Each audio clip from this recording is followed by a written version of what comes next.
ഇരുനില വീട് പൊക്കിയെടുത്ത് ഹരിയാനയിൽ നിന്നുള്ള സംഘം. തൃശൂർ പേരാമംഗലം മനപ്പടിക്ക് സമീപമുള്ള ഇരുനില വീടാണ് ഭൂമിയിൽ നിന്നും അപ്പാടെ പൊക്കിയെടുത്ത് 1 മീറ്ററിലധികം തറ ഉയർത്തിയത്.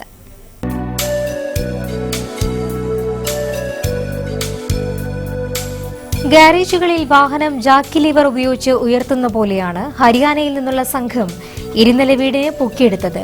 ചെറിയൊരു പാളിച്ചയുണ്ടായാൽ വീട് വിള്ളലുണ്ടായി ആകെ തകരുന്ന അതിസാഹസികമായ ജോലിയാണ് ഹരിയാനയിൽ നിന്നുള്ള സംഘം അതീവ കരുതലോടെ ചെയ്തു തീർത്തത്. നെൽവയലിന് സമീപം താഴ്ന്ന ഭൂമിയിൽ സ്ഥിതി ചെയ്യുന്ന ഇരുനില വീട് 4 വർഷങ്ങൾക്ക് മുൻപാണ് ലഫ്റ്റനന്റ് കേണൽ ഇ.ഡി. ജേക്കബ് സ്വന്തമാക്കിയത്.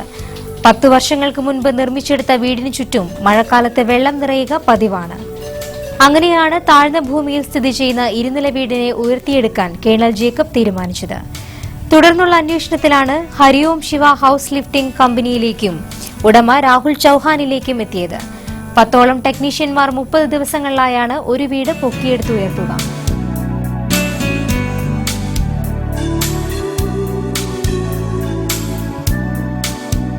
ജാക്കി ലിവർ ഉപയോഗിച്ച് സൂക്ഷ്മതയോടെ 4 ഭാഗത്തു നിന്നും ടെക്നീഷ്യന്മാർ 30 ദിവസങ്ങളിലായാണ് വീട് ഉയർത്തിയെടുക്കുക. തുടർന്ന് ഇഷ്ടികകൾ പടുത്ത് തറ മണ്ണിട്ട് നികത്തി ഉയർത്തിയെടുക്കുന്നു. 1 മീറ്ററിലധികമാണ് മനപ്പടി ഐശ്വര്യ ഗാർഡനിലുള്ള കേണൽ ജേക്കബിന്റെ വീട് ഉയർത്തിയെടുത്തിട്ടുള്ളത്.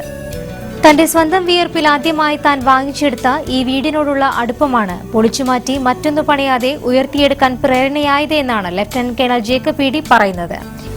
ഇവിടെ വീട് പണിയണ സമയത്ത് അത് ഞാൻ പണിത് വീട് മേടിച്ചതാണ്.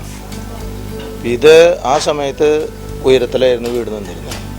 സബ്സിക്വൻ്റ്ലി ഡെവലപ്പേഴ്സ് മണ്ണിട്ട് സ്ഥലങ്ങൾ പൊക്കി വന്നപ്പോൾ ഇതിൻ്റെ റിലേറ്റീവ് ഹൈറ്റിന് വേരിയേഷൻ വന്നു. അപ്പോൾ അതുകൊണ്ടാണ് അത് പൊക്കാൻ തീരുമാനിച്ചത്.